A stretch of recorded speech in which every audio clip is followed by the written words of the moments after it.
before we get started, this is a relatively small group, and I'd like to give everyone a chance to introduce themselves briefly so that we have some sense of where different people are coming from in this group, and then it will hopefully lead to more open and interesting discussions as we go on through the weekend. So let me first of all say thanks to my co-organizers, Nick, Francesca, and Chris Wuthrick. We're all right here. And also to Kate and then the team of graduate students who are helping with video recording and with the logistics. So thanks everyone for the help and organization that got us to this point. So thank you.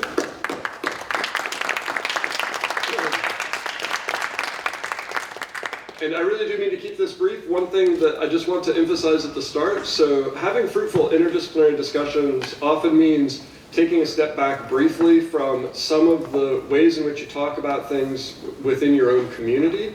So I do want to encourage people to keep in mind that to have better discussions, we might have to be more careful in defining our terms and also thinking about the assumptions that go into our work. And so I think that's one of the views I have, is that often leads to actually much more interesting discussions and a different type of discussions that we have within our own disciplinary communities. So I just want to encourage people to approach these discussions with that kind of spirit, to reflect and think more carefully about your own research, and take this as an opportunity to do so from different perspectives than maybe you're accustomed to. So with that brief encouragement, let me shift to doing introductions. So I'm Chris Smink. I'm the philosopher here. I was, until recently, the director of the Rotman Institute, but I've stepped down from that, which I'm very relieved to have done. And so now I'm just a professor of philosophy, and I mainly work in philosophy of physics. And I'm going to turn to Nick, and we're just going to go around the room and say briefly who you are and maybe a word or two about your background.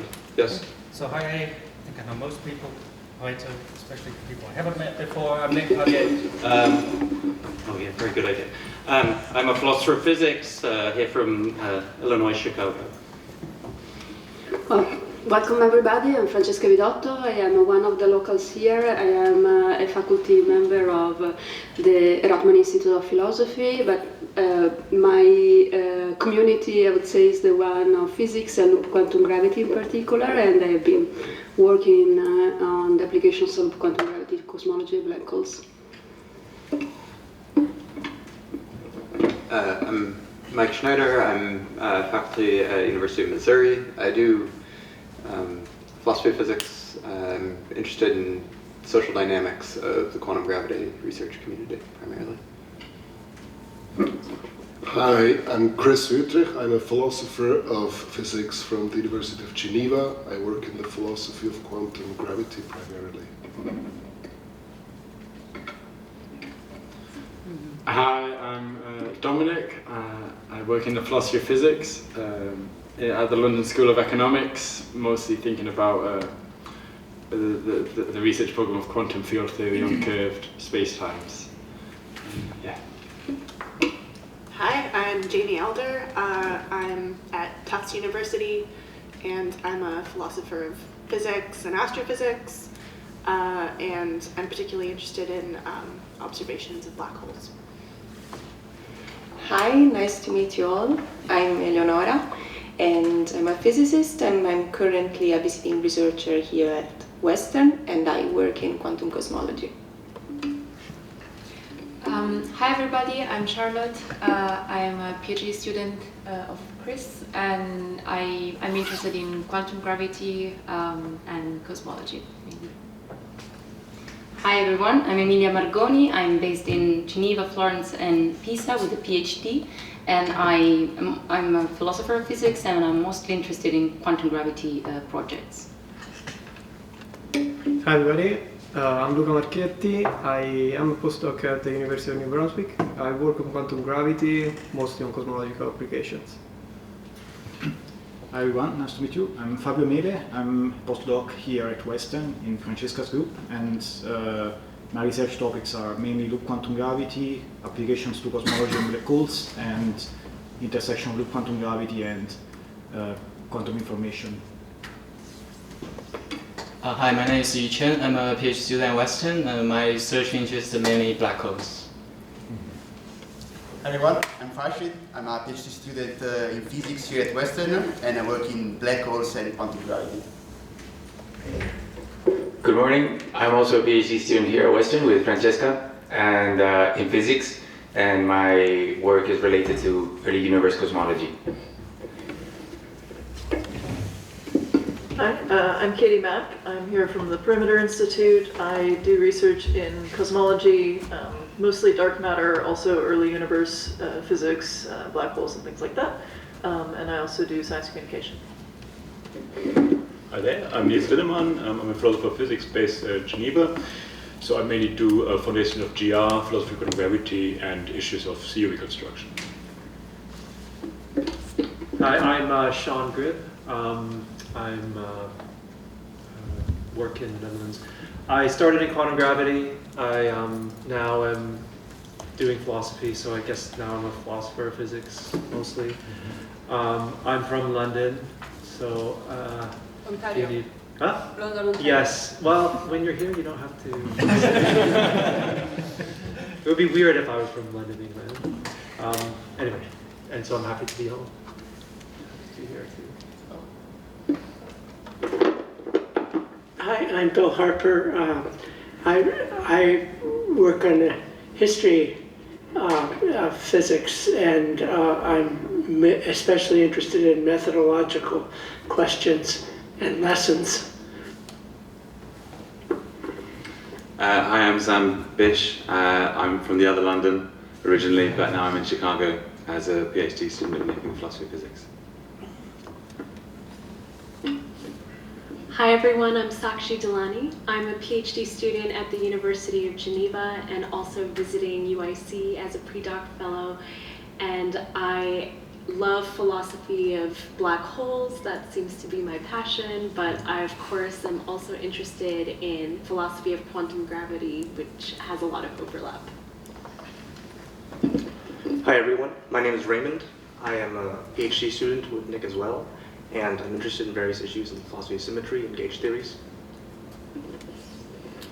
Hi, my name is Feraz Azhar. I am from the University of Notre Dame, and I am a philosopher of physics. I work primarily at the intersection of philosophy and cosmology.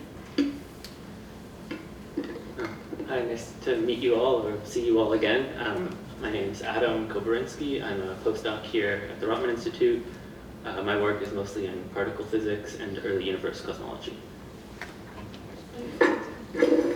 I'm Abigail Holmes. I'm a PhD student at University of Notre Dame in the History and Philosophy of Science program, and I do the development of modern astrophysics.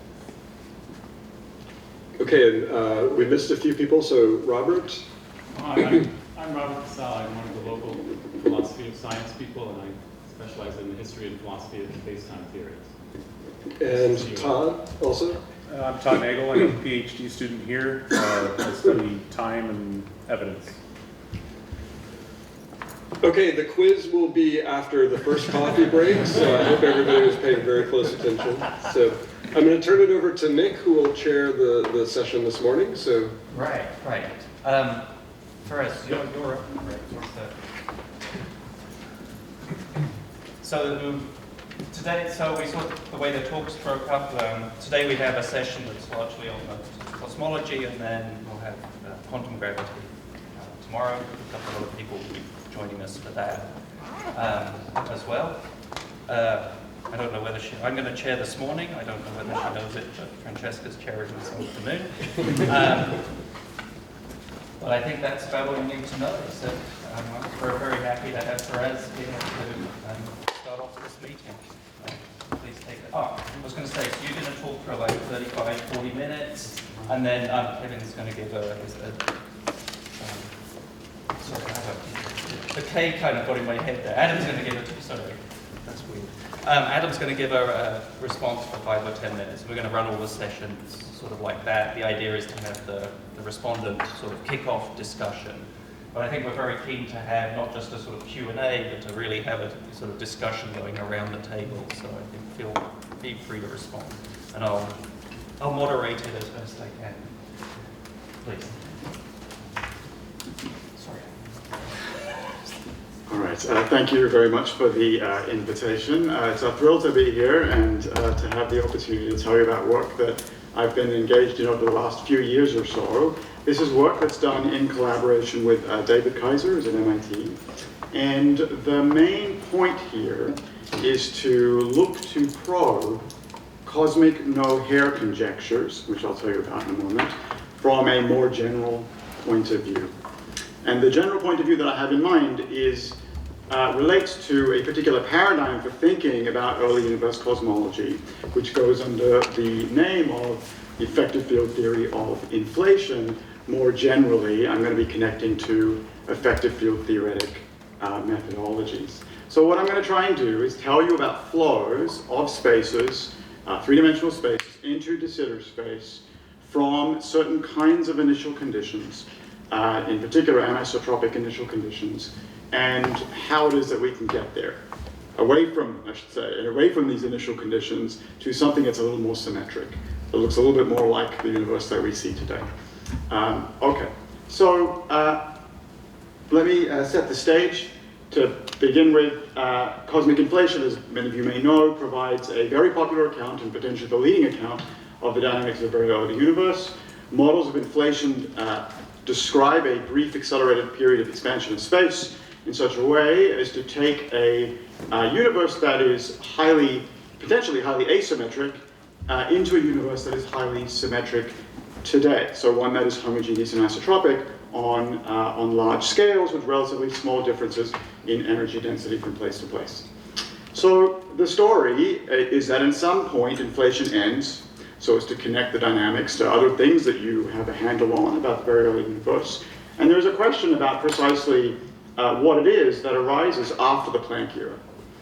So a couple of natural questions that relate to our uncertainty about the post-Planck, about these post-Planck states can be described as follows. One question is precisely how inhomogeneous and anisotropic can the universe be prior to inflation such that two things occur. One, inflation gets off the ground to begin with, so inflation initiates.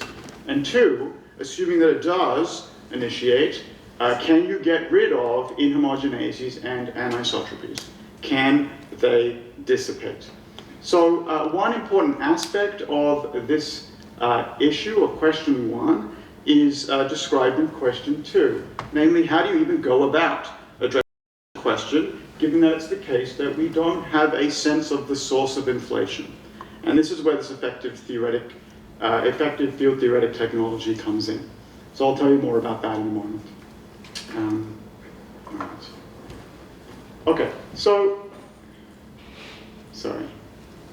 All right, so with regards to one, if it's the case that highly symmetric initial states are required for inflation to get off the ground and for anisotropies and inhomogeneities to dissipate, then inflation arguably faces an initial conditions problem. So, namely, inflation seems to require very special initial conditions to get agreement with observations today. Inflation then seems to be finely tuned in some sense. And so as to frame this more generally, let me give you three motivations for why something like the initial conditions problem for inflation is a problem for inflation. Firstly, I'm going to turn to the history. Secondly, I'm going to tell you something very general about suspicions that scientists have more generally about fine-tuning in theories. And then I'll tell you about another kind of constraint that you might look to apply, namely the notion of genericness as a virtue for theories more generally and potentially for effective field theories more specifically.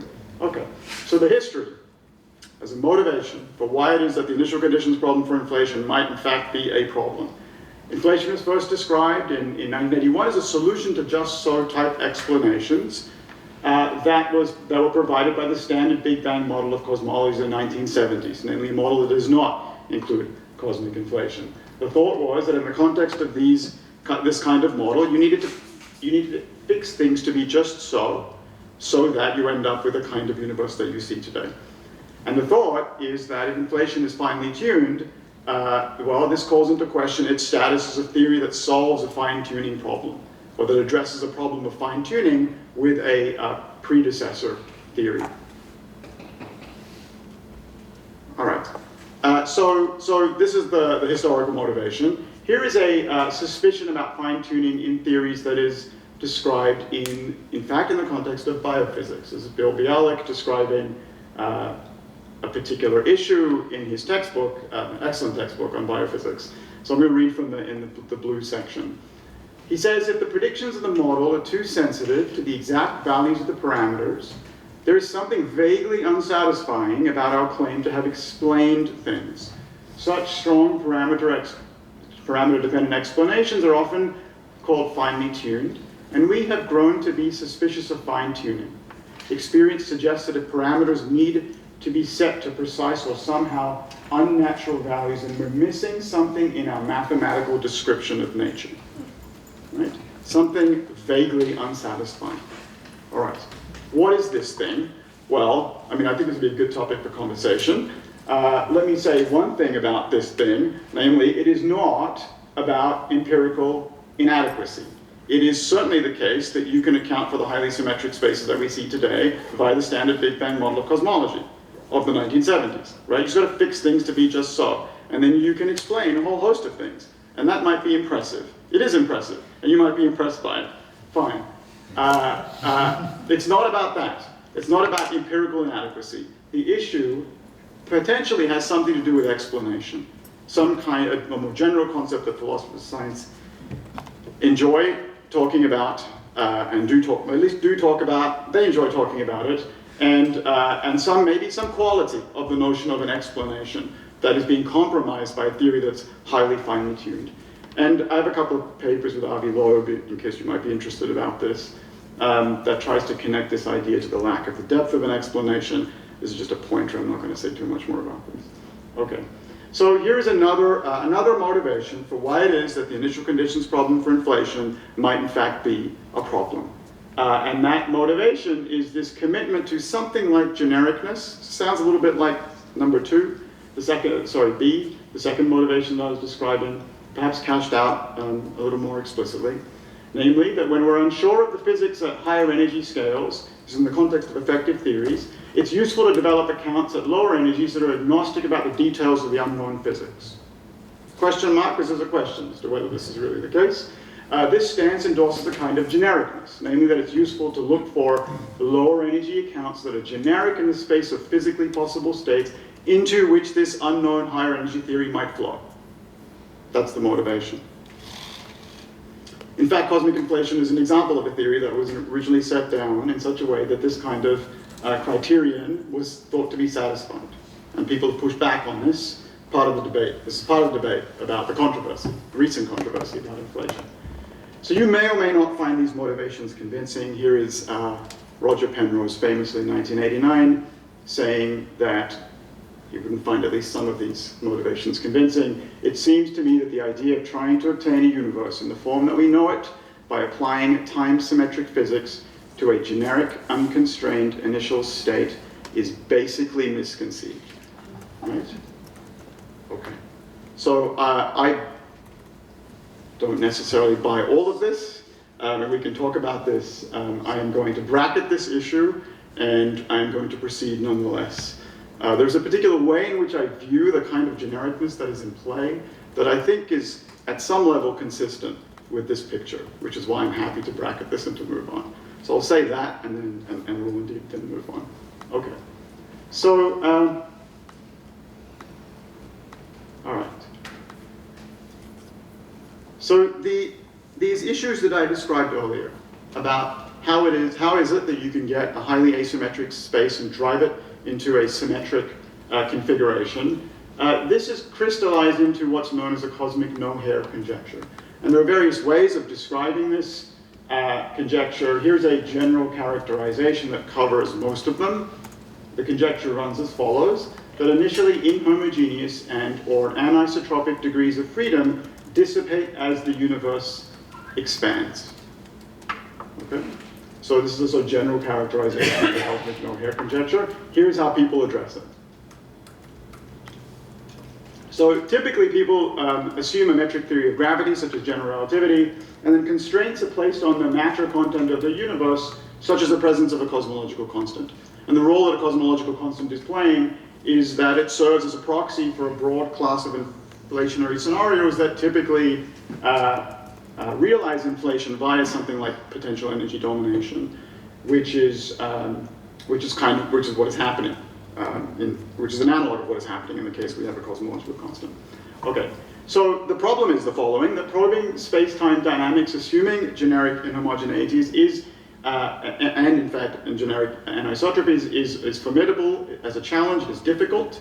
There are very many ways in which things can go wrong if you allow for inhomogeneities. And so a more tractable approach, one that is more straightforward, I mean, is to relax the assumption of isotropy of the background space while preserving homogeneity. So you assume the background space is homogeneous and you kick it anisotropically.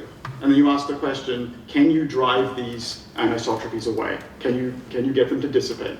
So this was influentially addressed by Wald in 1983 in a paper titled Asymptotic Behavior, so long-term behavior of homogeneous cosmological models, namely models which are homogeneous but not necessarily isotropic, in the presence of a positive cosmological constant.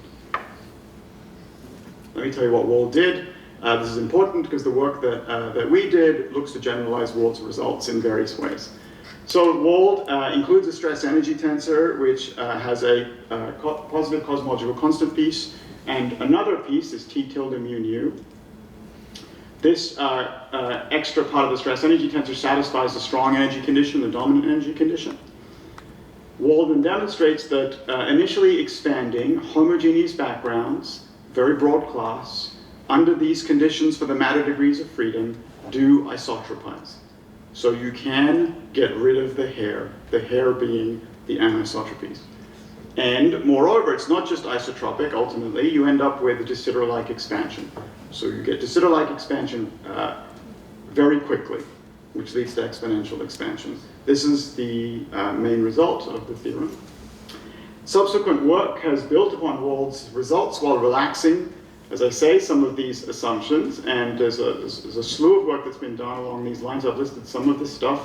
Analytical work generally involves a cosmological constant and energy conditions.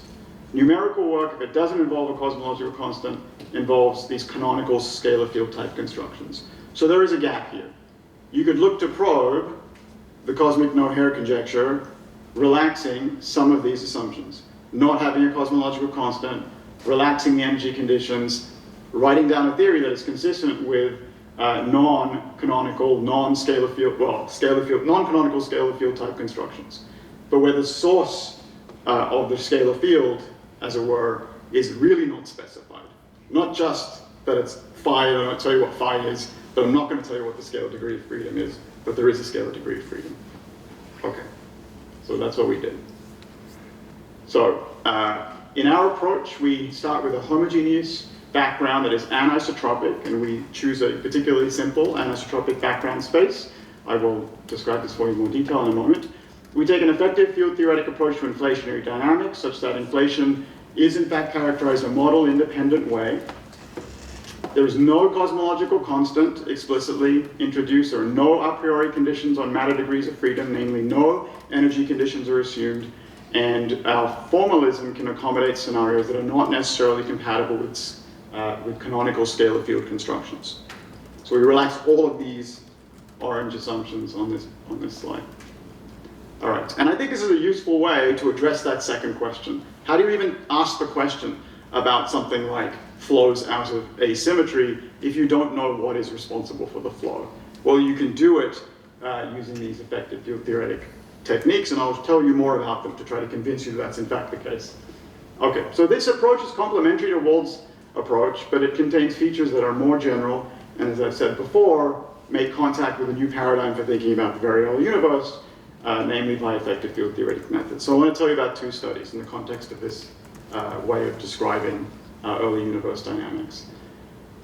One is a stability study. So the thought is that we start with an initially homogeneous and isotropic background, and we kick the space out of isotropy and ask the question, do you kick the space out of isotropy, can you get it to return to a homogeneous and isotropic state, right? Stability type consideration.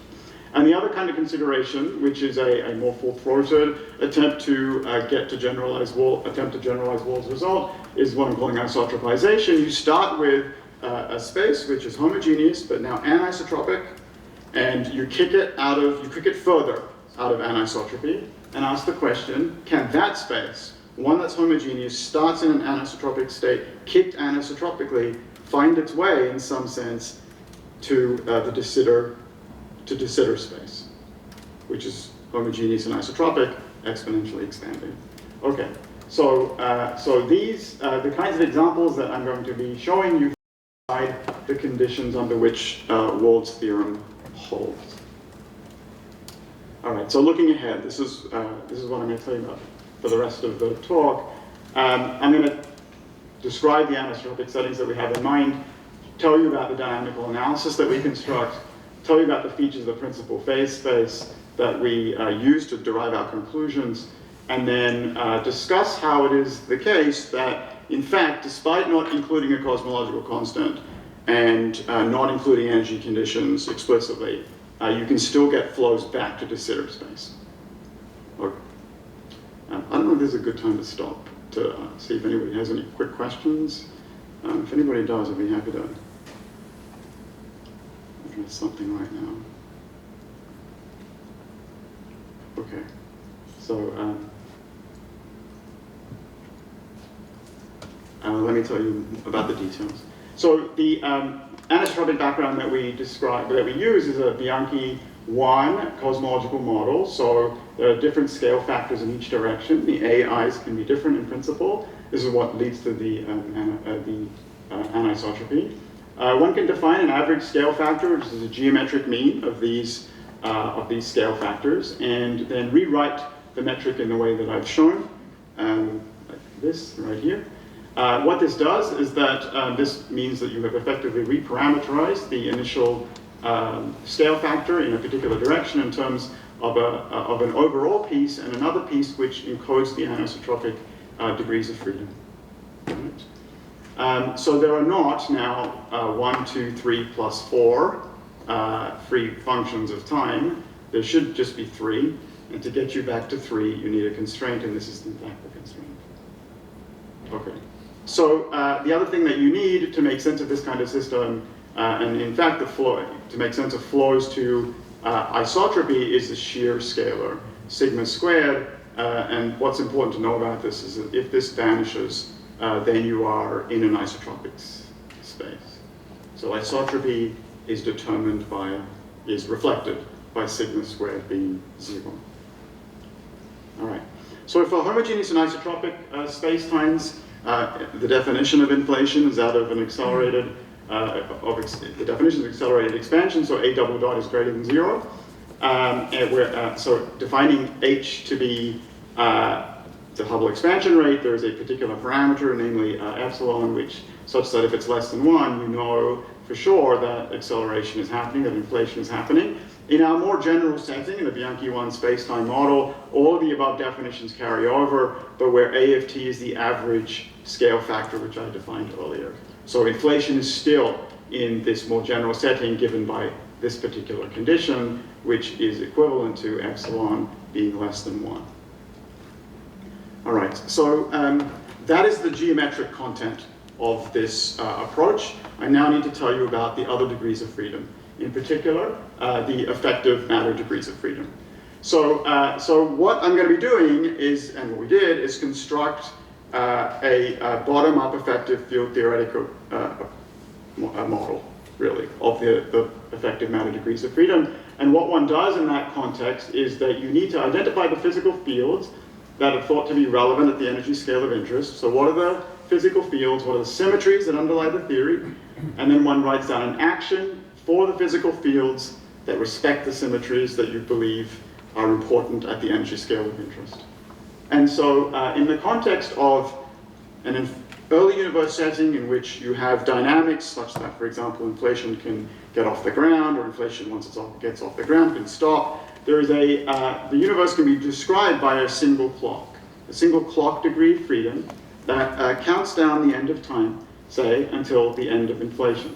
So it counts down time until the end of inflation. And this clock is a physical field. Every point in space, the value of this field tells you how much time is left until inflation ends. An example of a clock in the usual settings is something like 5t. Right? 5t exactly what the value of phi of t happens to be is the time. Okay. So the symmetries then refer to the symmetries of the background space. And in this case, for a Bianchi 1 cosmological model, the symmetries, well, you've broken time translation invariance because of this clock.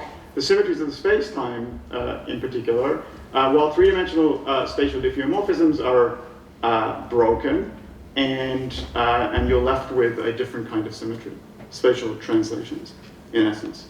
And the thought then is that one writes down an action for the space-time, assuming the physical field that you have in play and the symmetries that underlie the geometry. And if you do that, this is what you get. So this is a lot, I think, just to believe at first glance. So this you recognize. These are two terms that get turned on for homogeneous and isotropic settings, and all the anisotropy is contained in here. This is, as it turns out, at some level, a phenomenological parameterization of perturbations as well, at the energy scales that we believe are relevant, and all of the perturbations that are relevant for that phenomenological description are contained in this term, which I'm not, in fact, going to be interested in because I'm interested in the background degrees of freedom. So this is the action of interest. Okay. And there is another constraint here to keep the number of degrees of freedom honest, as it were. All right. So what you then go ahead, and so you have this sort of action for effective matter degrees of freedom. You can go ahead and derive in the usual way an effective stress energy tensor that takes a canonical form. So this should be familiar. T mu looks like rho times this piece plus p times this piece plus an anisotropic stress term. So you can generate anisotropic stresses, they're anisotropic pressures. This thing is just diagonal with P1, 2, and 3 down the diagonal, referring to pressure degrees of freedom in the 3 degrees of freedom consistent with the background about which you are in fact expanding. Okay, so if it's the case that you look at the isotropic limit, so you drive all these xii's to 0, then everything, all that vanishes, and you're left with a stress energy tensor, which takes this form, sort of the canonical form, the perfect fluid form. C contributes to rho like phi dot squared in the usual canonical scalar field construction, and L contributes to, so L takes the form V in the case where you're focusing on these single scalar field constructions.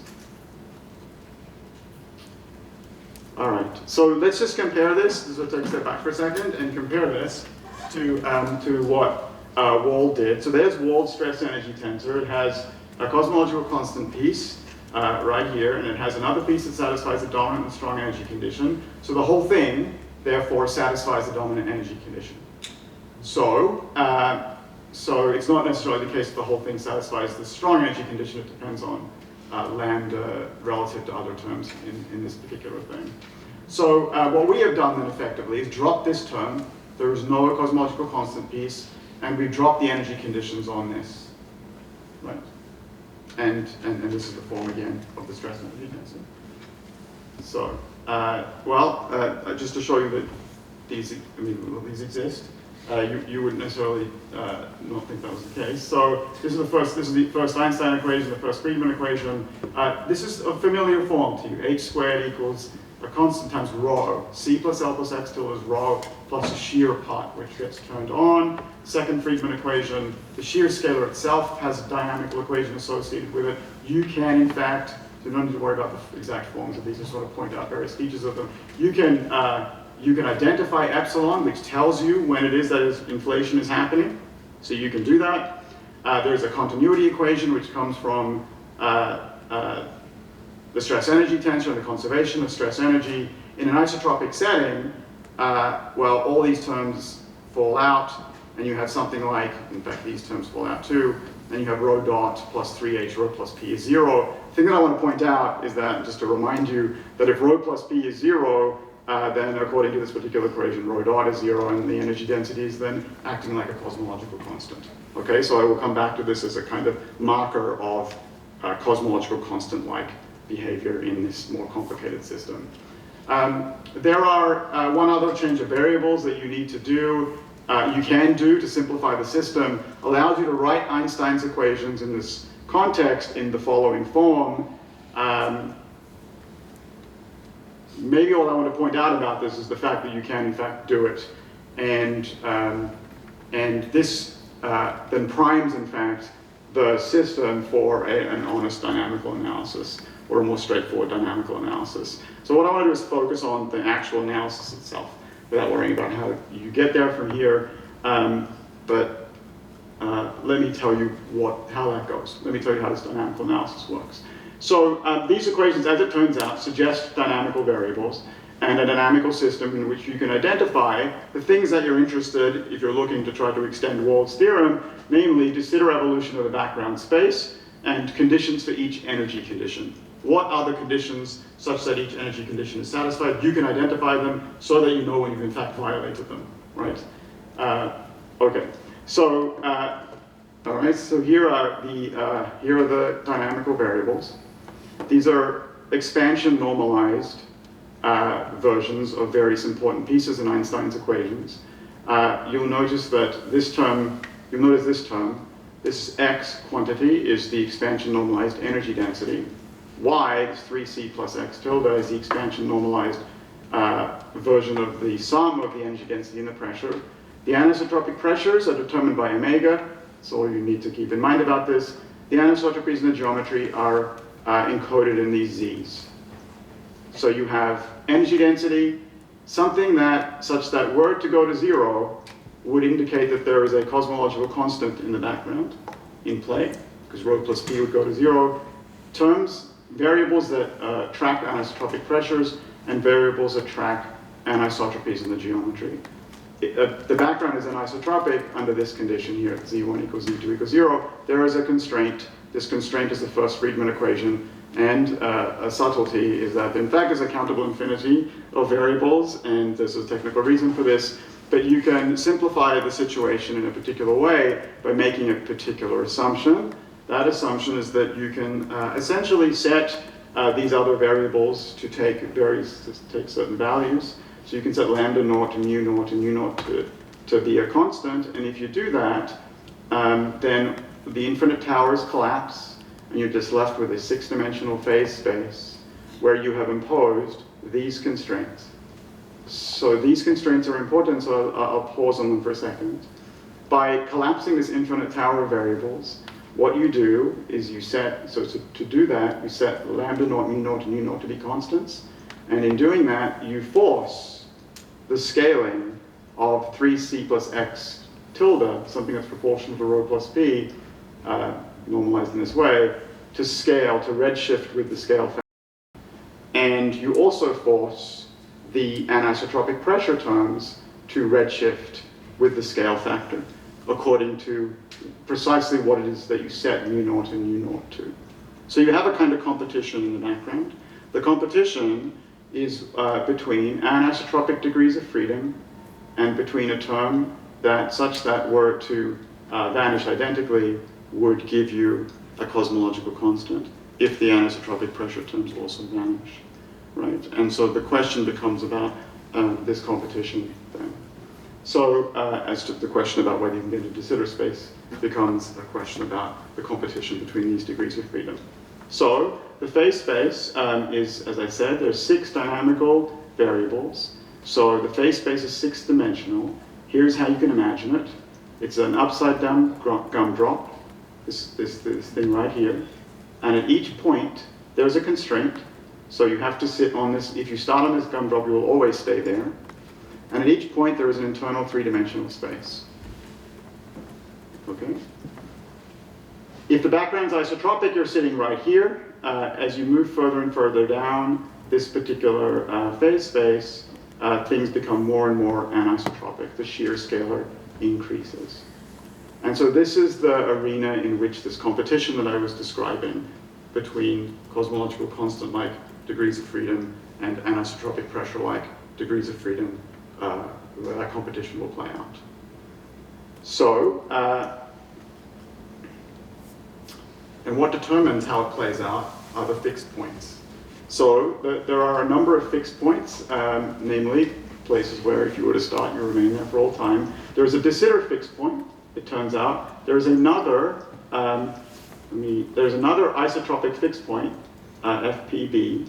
The de Sitter fixed point's an attractor, which is interesting and also encouraging if you're looking to drive your system into a de Sitter-like state.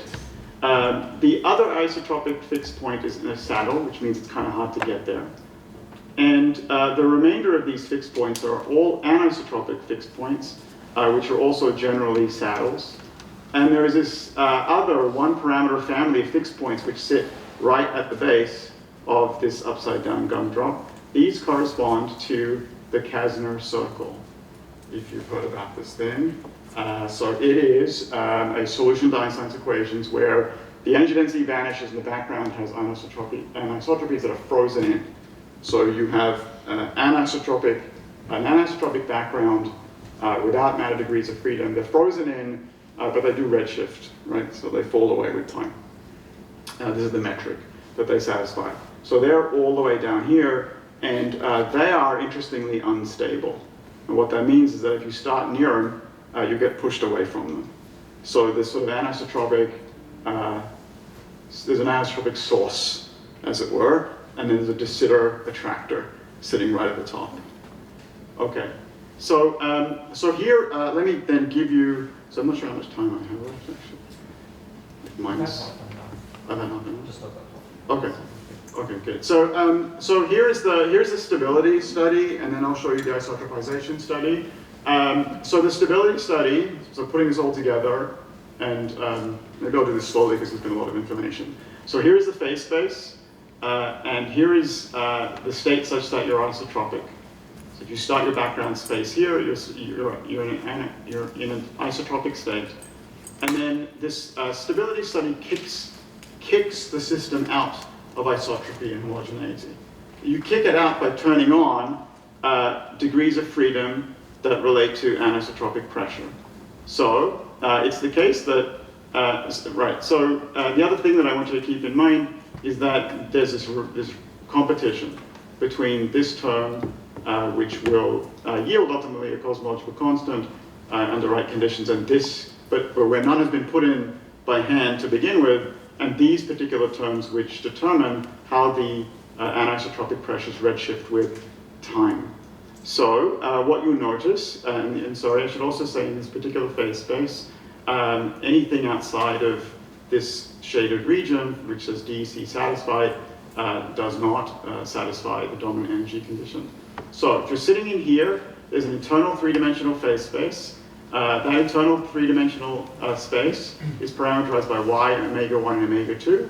And I'm just showing you one slice, so you can ignore these three. This is one set of initial conditions that are probed, assuming that you're starting here and you're in this internal space. You're kicking the space out. So, yeah. Are you kicking out of homogeneity as well? No. Okay. Always maintaining, sorry, thank you, yes. Always maintaining homogeneity, just kicking it out of isotropy. Okay. So what you notice is that in these blue parts of the phase space all in fact flow to the de Sitter fixed point. So you will re-isotropize in such a way that you flow to de Sitter. Fine.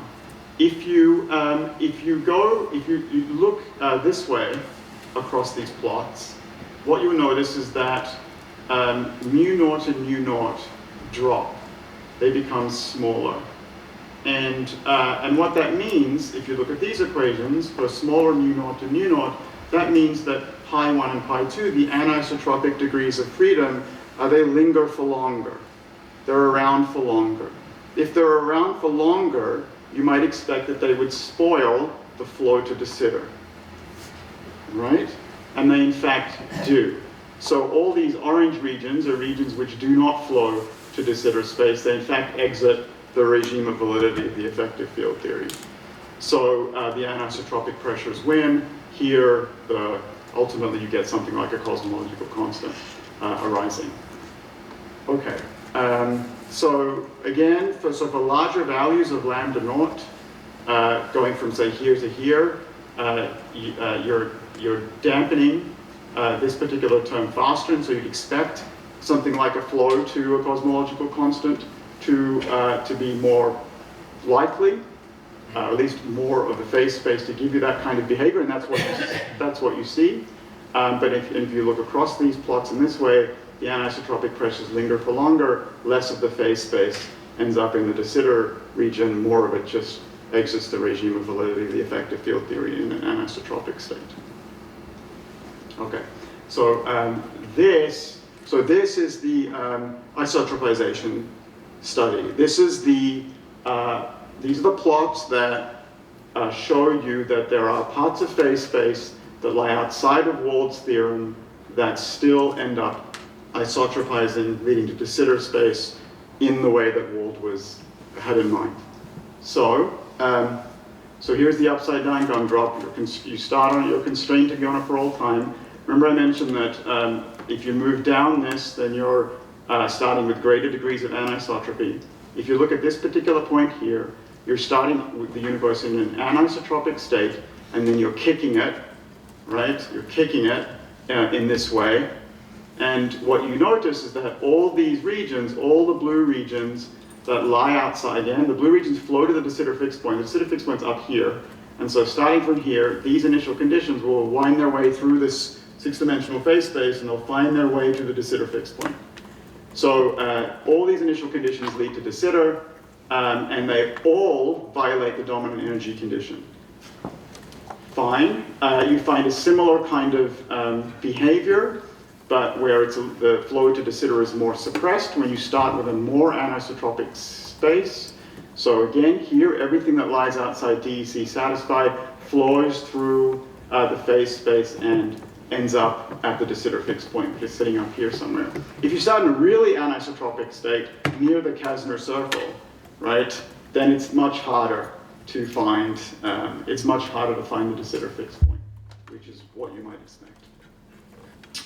Okay, and if you if you look at the difference between these two plots, these two sets of plots, you'll notice that these have smaller values of mu naught and nu naught. So here, the anisotropic pressures are lingering for longer, and here they're being suppressed a little more, and you'll notice that less of the phase space flows to de Sitter space when the anisotropic pressures indeed linger for longer.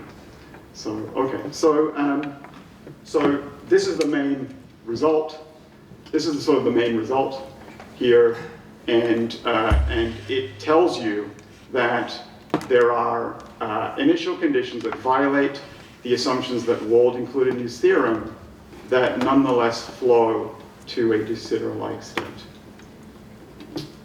And to summarize really quickly, so I've told you about flows of homogeneous but anisotropic Bianchi-1 spacetimes towards isotropic states under conditions that are more general than those to which Wald's theorem applies. There's no bare cosmological constant, no cosmological constant. The energy conditions are not necessarily satisfied, and there's a treatment that is effective field theoretic in character, that is model independent. There's a single clock counting down time in some way, breaking time translation invariance in the very early universe in a particular way.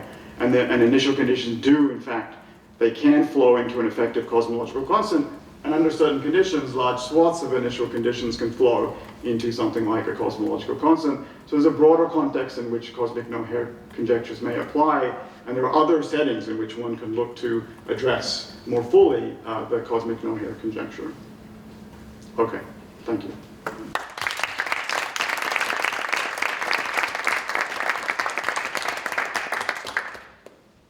So you can sit there, or you can come up here as you prefer, I think. I'll just sit here. Okay. Since we have microphones everywhere, it's easy enough. Yeah.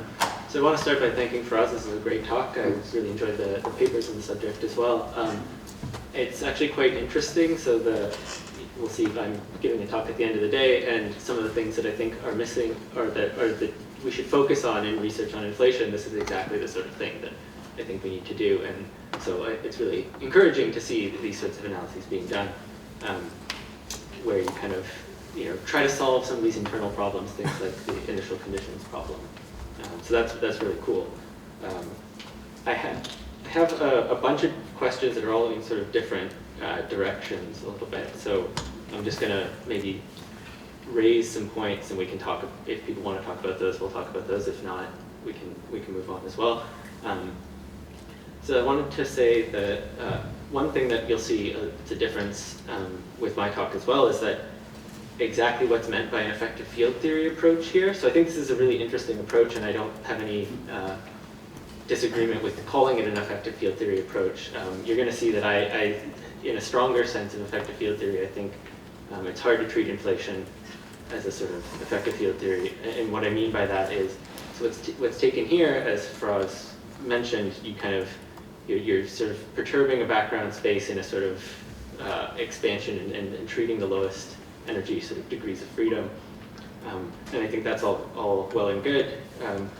Some of the concerns that people have with treating inflation as an effective field theory, myself included, involve the sort of taking a more robust sense of that, of where you have a fully quantum treatment, where you expect some sort of principled decoupling of low energy scales from the high energy scales, so that you can sort of ensure that your effective field theory isn't being sort of infected by the physics you screened off at the beginning. And so that's a particular problem for inflation, because you have a rapidly expanding space-time where modes that might start at low energies and sort of screened off can grow and actually start to infect the theory as a whole. So that's not really more just a sort of disagreement about what exactly is meant by effective field theory. And so that would be interesting to see if it's sort of a more, you include those sort of higher order terms and how that sort of stability comes out. So that's one thing that I wanted to bring up. Another thing, so that I think at the start of the talk, you kind of mentioned these sets of questions that you might be interested in, that are initial conditions sort of problems, and an effective field theory treatment being a sort of answer to some of those. I think it answers two of them, but misses one, and that's totally, again, not a criticism at all, just kind of wanted to point out. The one question was kind of phrased something along the lines of, how can inflation even start? So like sort of how in a homogeneous and anisotropic universe can kind of get inflation to get going. And I think that question, I just want to highlight that question, I think has been bracketed here. You have this idea of once you've got inflation going, or once you have something that starts inflation, or starts towards inflation, how that goes. So I think there's one thing that's not quite addressed in those questions, is that there's the actual mechanism, or maybe not actual mechanism, but the sort of dynamical sense in which you get inflation to start. Maybe that might be a point of disagreement, so I would love to hear what you have to say about that. And then I'll keep it brief, so the last thing I wanted to is more of just a question for you that kind of opens this up. So we talk about sort of, these are numerical results that generalize Wald's theorem, and you've provided these plots that have nice, here are sets of conditions that lead to something like a de Sitter evolution. And I wonder if you have a sort of sense of a sort of qualitative way of saying, what are those generalized conditions? So when these parameters are these numbers, that's all well and good. And I'm wondering if you have a sort of summary for thinking like, the nice thing about the sort of analytic results is, if these conditions are satisfied, then you get to de Sitter. And so I wonder if, obviously you're not going to get something that clean, but I wonder if you have some sense that you could kind of expand on qualitatively, saying which sorts of spacetimes that you've considered, under which sort of conditions with which type of matter, roughly, sort of lead to that. I can conjecture. Okay, yeah, I'd love to. I'll stop there, because I think there's lots to talk about, and I don't want to hog all the time. So. Okay. Yeah, if you want to take a few minutes. Yeah, I might need a few more than a few minutes. So, great, thank you for that. I think you highlighted many things that are. Oh, yes. I mean, there were several points. Yeah. So maybe if you want to take them one at a time, and that might Yeah. we'll just sort of pause and see if other people want to jump in on each one. Sure. And then Sure. we can come back. Okay, I'll start with. Yeah. Okay, that sounds good. I will start with the most. I'll start with the third part first. I won't characterize it. I'll just tell you what I think about it, and you can decide what you should make of it. So the thought is. So the question is. What can you say about the kinds of space-times from a sort of qualitative point of view that do in fact flow into de Sitter, but that do lie outside of Wald's theorem. Great. So one aspect of my answer to that question relates to the nature of the distinction between stuff up here and stuff down here. Stuff up here can be modeled via canonical single scalar field construction. Stuff down here cannot.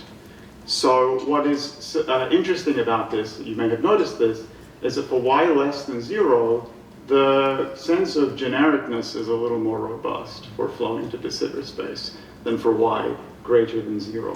So it is the case then for models which, so for spacetimes and matter degrees of freedom which do not map onto these canonical single scalar field constructions, they seem more robust. What is it that you're violating? Well, you're violating the condition that the pressure must be greater than or equal to minus the energy density. So these are states, essentially. These are states where the pressure is very, very negative, right? So if you recall what that might mean, if it's the case that the relation to the equation of state, the pressure is written as W times rho, so you use the usual equation of state, then if W is less than -1, and you're in a homogeneous anisotropic setting, this kind of characterization of the background will yield a big rip singularity, right? So the scale factor and higher derivatives and the Hubble parameter and higher derivatives go to infinity in a finite time. What is interesting about this is that I didn't tell you about the space-time, as it were, the model breaking down, or space-time ripping apart. So these kinds of dynamical degrees of freedom drive you into de Sitter space from spaces that are initially hyperinflating. So hyperinflation becomes a particularly robust way of getting to de Sitter space. These models show there's a kind of dynamics that's included here where you can start the universe then in a hyperinflating state, you can drive it into an inflating state, and then potentially you can get it to stop inflating. So I think this is one way to generally characterize the spaces that yield de Sitter that lie outside of Wald's theorem. So the hyperinflation? Yes. The hyperinflation, can you define it in terms of the second derivatives? I can define it as h dot is positive, and that h dot is positive and flows to 0. So it becomes a constant. So you flow from a positive h to a constant h. Yeah. Yeah. Yeah, so it corresponds to have a double dot. Oh yes. Yeah. Yes, right. So that's an acceleration. Yeah. Yes, right. So you can read that off of.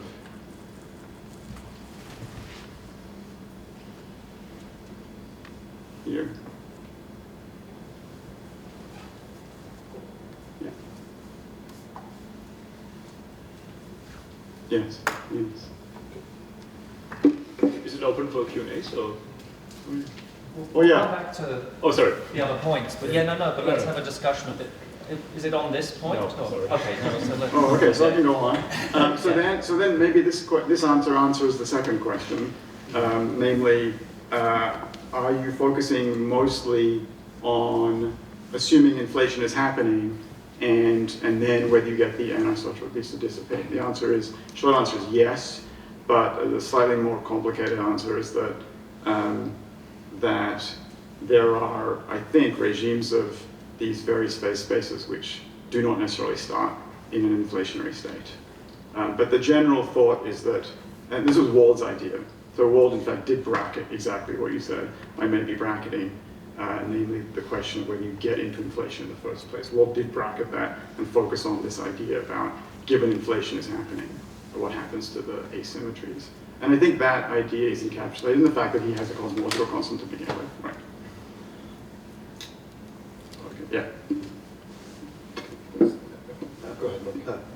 If there isn't a quick answer to this, that's fine, but if there is, I'm curious. How much of the technology developed here immediately breaks if we want to start with ADS and ask about what the effective isotropization or non-isotropization around ADS? It's a good question. It's not obvious to me that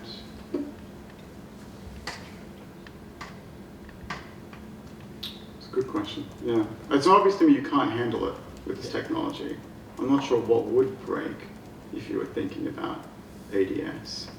But it'd be interesting to explore. Yeah, my sense is this is fine.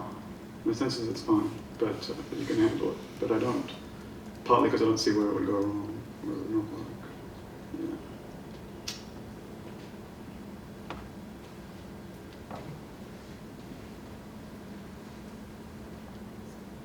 Yeah. Yeah, no, I do think it would work. Okay, we can talk about that a little bit more. Yeah. Yeah, so I have a bunch of questions. Let me focus on the one that's closest to what you're just discussing. So,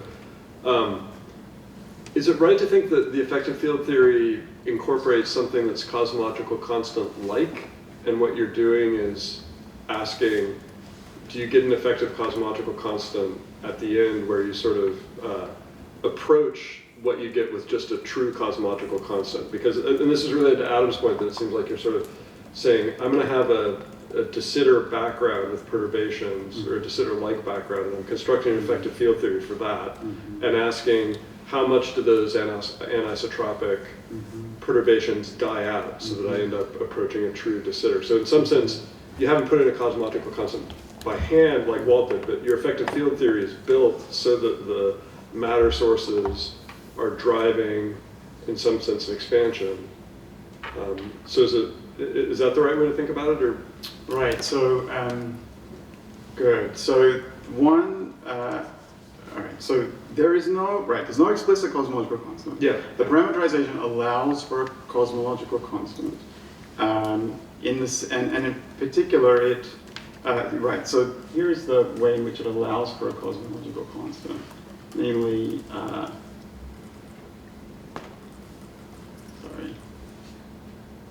So one way of asking it is it like you have something that's more general, where there's like a cosmological constant like term plus other things, and what you're showing is those other things die off? Yes.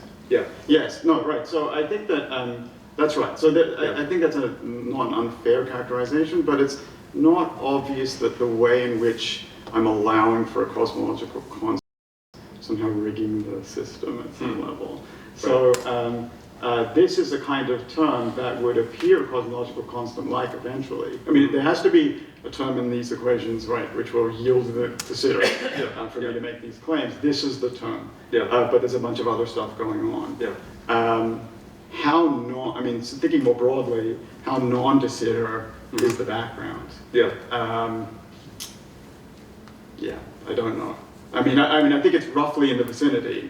And maybe another way to phrase the question is how generic is this actual kind of law?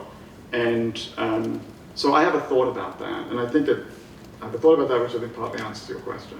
And that is that the way to think about this kind of analysis is more of a kind of stability analysis, and less of a genericness claim. And Good, so this is, if I could take another moment. So I mean, I think there's, like the really big, hard question would be, give me a generic solution that's anisotropic, inhomogeneous. How does that look close to the singularity? And we have things like the BKL conjecture, which indicates that you should think of different regions as sort of independently having sort of something like a mixed master type oscillations. It's a chaotic system, and it's nonlinear, so it's incredibly difficult to say something quite general. And I think the question is, how does this kind of stability analysis give us more insight into that big general question? Or maybe there's also the question of exactly what's the appropriate formulation of that big general question. Maybe all we need is stability analysis for inflationary-like solutions. So I'm curious what your view is on. Okay, so I can answer that or attempt to answer it, and I think this will also relate to Adam's first question about precisely what you mean by an effective field theory. There being weaker and stronger senses in which you might be thinking about effective field theory. So, so the connection between the two thoughts is that, from one point of view, if you allow for these kinds of dynamics that you're describing, you might expect imprints of these dynamics to spoil the effective degrees of freedom of a parameterization like this.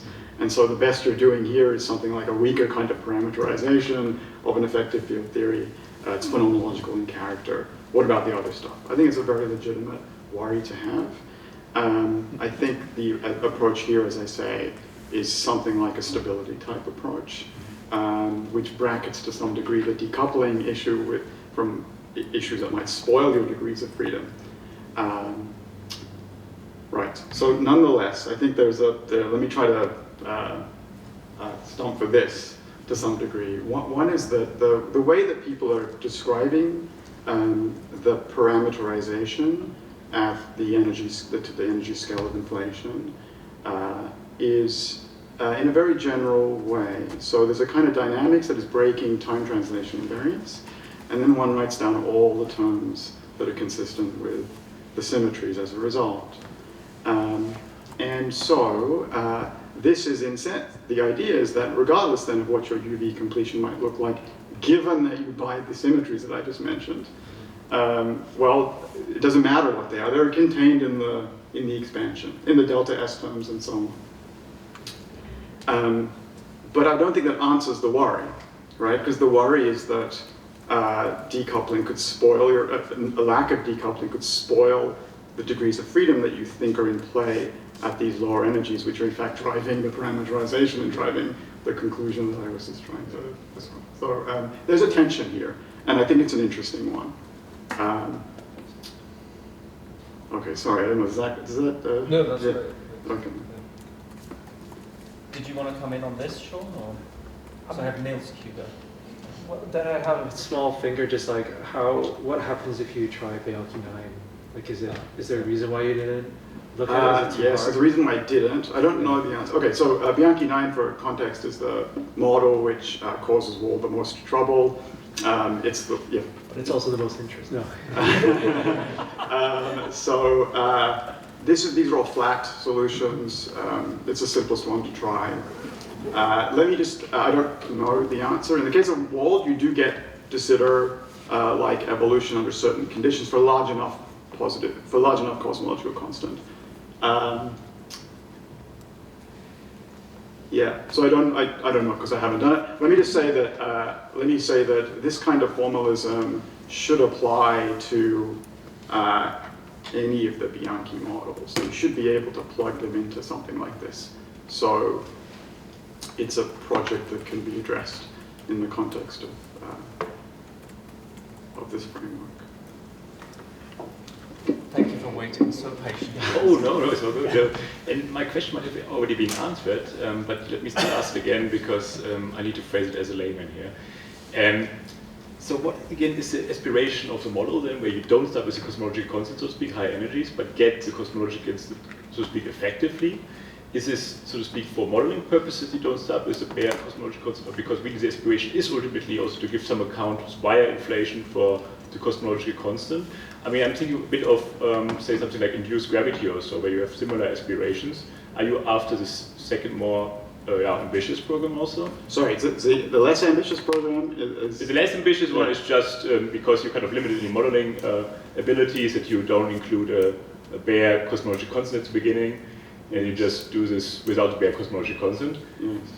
The more ambitious one is you kind of find it really interesting to ultimately not put or not have a cosmological constant at the start and just get it automatically there, right? So in induced gravity more generally, you kind of have the claim that, for instance, also the Einstein tensor flows out automatically of the matter sector at lower energies. And also specifically the cosmology constant. I'm just wondering whether this is somehow related. I think I could talk about my aspirations, and then you can judge whether they were in fact realized in this case or not. And I think the original thought was that it was along the more ambitious lines that you described. So the thought was that, look, can I take, let me just be totally agnostic about this, and you really do not build in anything actually to begin with, and then see what kind of dynamics arise. Maybe I'm starting to answer how impressively the aspiration was realized. Then at some point, one inserts oneself into the analysis and tries to parameterize a system in a particular way. And that parameterization, via that variable y that I described, is where you're, there's a kind of weight being put on the scope of the analysis. And so maybe the aspiration is the more ambitious aspiration, but the realization is the less ambitious one.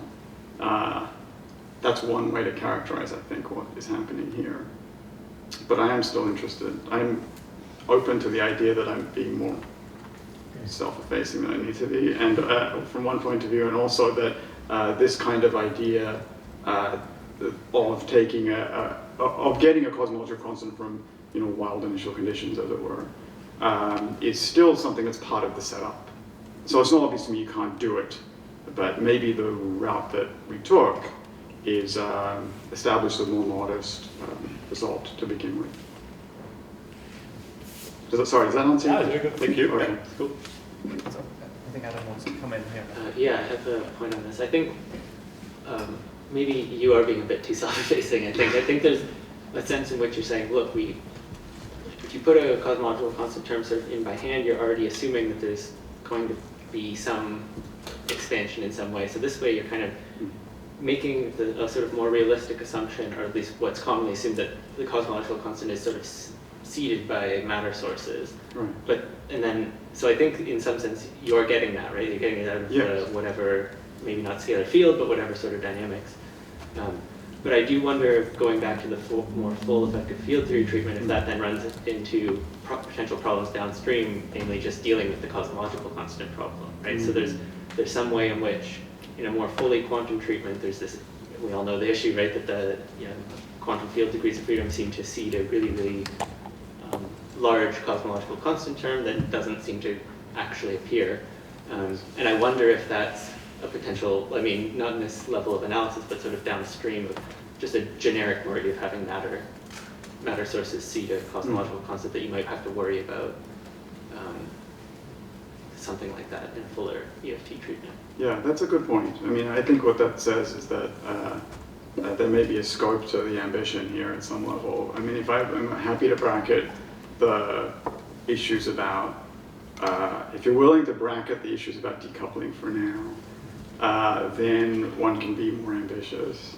But if you're not, and that sort of curtails the ambition to some degree. That's consistent with my position on the scope of the project. Yeah. Sean, did you want to? Well, is it still on this? Because I have a couple. But there are lots of other, So this is just a really general question, but it's prompted by the Penrose comment, which you quoted earlier, which, let me see if I can say this quite generally. So we have a system that exhibits thermodynamic asymmetries.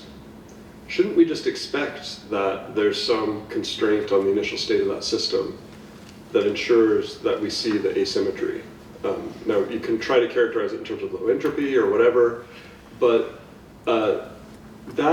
I think the interesting thing that Penrose and other people who've articulated this argument raise is just, do we really expect that the early universe started in a generic initial state and then had some dynamical process that led to something that's the appropriate setup for subsequent evolution? Because that seems to go against the way we think about thermodynamic asymmetry and its source in other systems. So I'm wondering how you think about that, because it seems like there's two very conflicting heuristics here. Yeah. I'm just curious. I know it's a big question. No, it's not really related directly to... I think it's great. I think this is the kind of tension that I'm interested in, frankly. All right, so I think there's still a live, a very important issue that relates to, we can call it entropy, that relates to the need for a low entropy state to get thermodynamic arrows off the ground. And I don't think that that is addressed by this work in particular. Maybe I'll speak about this work and then I can talk about inflation more generally. So given the sort of stability type concerns that I am framing this in, you could have consistency between Penrose's point of view and what is happening here. That you need some sort of low entropy state, and what you're interested in that context is stability in that context. So, and that is at a piece with this, I think.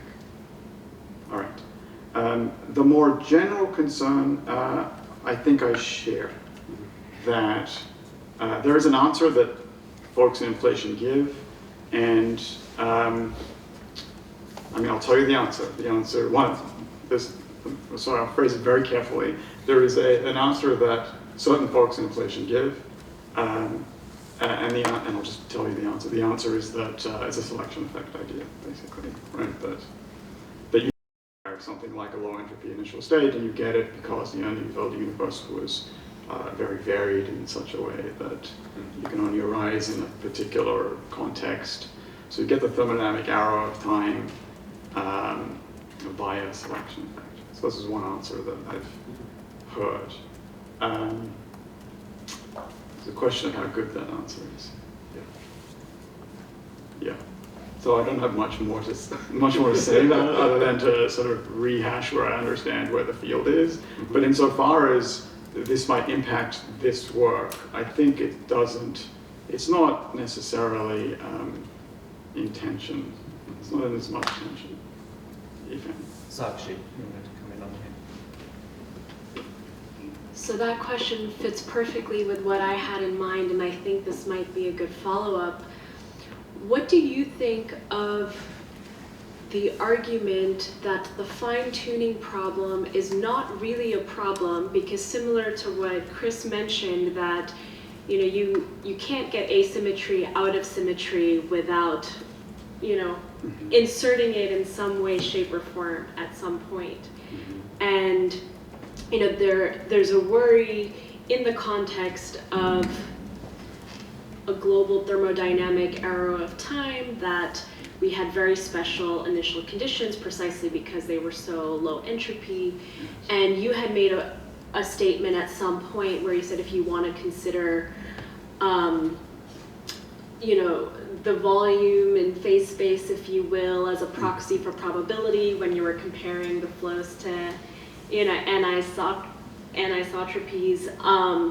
It seems to be connected to conceptualizing whether or not you're worried about fine-tuning or special initial conditions based on some sort of principle of indifference where you're considering all of the possibilities and what we actually think our universe realized as a small subset of all the possibilities. And David Albert, for one, says, why are we doing that? Why are we considering those possibilities as physical? Because we're using some sort of probabilistic reasoning, but we get our probabilities from the world itself. So I was just wondering what you thought of that debate in terms of how you even just set up your response to the fine-tuning problem. Right, okay, great. So let me try and unpack the thought. So one thought is that, look, it really seems to be the case that we require something like special initial condition. So if you grant that, then this seems to cut against the idea that the notion of fine-tuning is something that ought to always be considered. Here's a counterexample to it. So why are you worrying about it in this context? Aspect A, I think, of what you were describing. Aspect B, how do you make sense of probabilities even if you are interested in the notion of genericness in some way? Okay, does that capture? All right. So with regards to B, I almost said the word probability and I didn't. I said likely. I stumbled because I was going to say it, but then I didn't. And the reason was for kind of the reason that you have in mind, that it's not, there's a question of how much a robust notion of probability underwrites useful notions of genericness when you're thinking about theorizing about the very early universe. And there is a natural instinct to try to do that because we think probabilistically all the time. So my take on this is that we don't need to look to try to justify some robust objective notion of probability. Something like stability is good enough. Stability being not hypersensitivity. You're not hypersensitive to initial conditions, but you allow for a range of them to some degree. So for example, just if you take a simple example, the flatness problem in cosmology, there, I'm not sure if people sat down and measure over the flatness parameter and said, look, the probability of flatness is 0.01% or something with regards to a particular theory. It was a claim that, the inflation's claim was a claim that relates to plausibility at some level, like likelihood, stability actually, maybe at some level. And the thought then is that this kind of theorizing can be useful. Can I establish that this is a theorem, right? No. There are choices that we make in building theories, of which this might be a useful thing to consider. And I think this kind of position underwrites my response to your first question. Why would you worry about this question about fine-tuning? And well, sometimes when so one thought is that because we're worried about being hypersensitive, right? We're worried about overfitting, to put it in very plain terms. And that's a good worry. There's no doubt in my mind that is a good worry.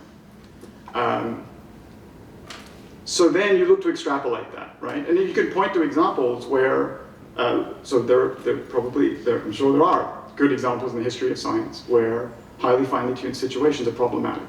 Steven Weinberg, in a popular book, like a popular science book, describes the Ptolemaic universe as finely tuned. This is not to say that Copernicus looked at this and said, well, okay, I'm going to change the system because of fine-tuning. But just to say that that fine-tuning can be thought of as understood in various ways as a heuristic for theory development. So there is an instinct to apply it whenever it is. There's a question that arises anytime you see it.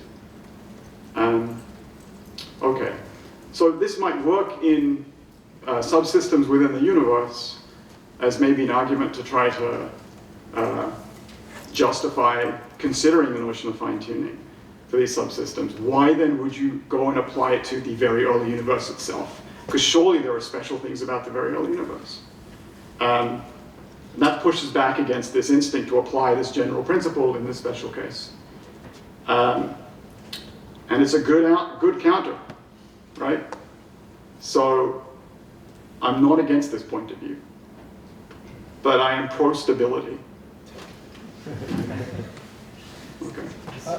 Sounds like I didn't mean it to sound dramatic. I think we're out of time, so let's go ahead with, I'll thank you just a minute. So we are running a bit behind, so let's make it sort of 10 minutes for coffee, and we'll start up again at like 11:35 with the next talk. But thank you very much to Feraz and to everyone who's been contributing.